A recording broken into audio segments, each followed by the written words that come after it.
to call his 40th Triple Crown race. So Larry Comas with the call of the Preakness. Larry.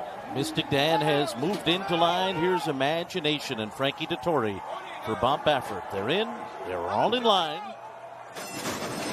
They're off in the Preakness. Mystic Dan came out very well. So to Imagination. Sees the gray. Goes up in between horses, and Brian Hernandez is going to take back on Mystic Dan as Sees the Gray takes the early lead. Imagination on the outside is second. These two to set the pace 3 lengths ahead of Mystic Dan and Just Steel. Then Catching Freedom. Tuscan Gold in behind them. Uncle Heavy and Mugatu at the back of the pack.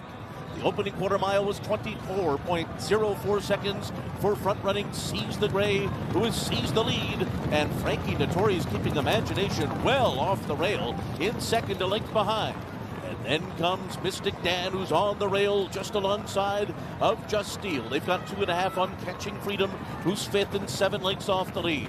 Then Tuscan Gold, Uncle Heavy on the inside, and Mugatu. 47.33 was the half mile for Sees the Gray, who heads up the backstretch in front with Imagination, his closest pursuer, in second.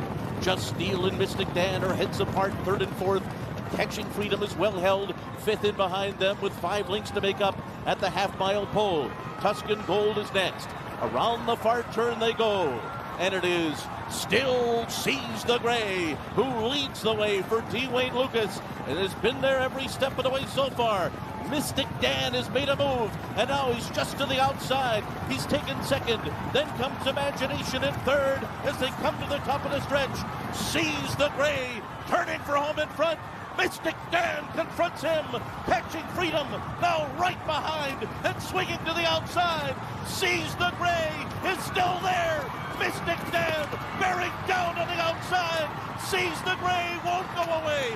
Mystic Dan Catching Freedom moving down the center of the track. But Wayne Lucas has done it. Sees the Gray wins the Preakness. Oh my! It was a photo behind him, Mystic Dan and Catching Freedom. The 88-year-old legend Wayne Lucas has done it. The oldest trainer to ever win a Triple Crown race. He turns 89 on Labor Day. And here, a week and a couple of days before Memorial Day, wins his 7th Preakness.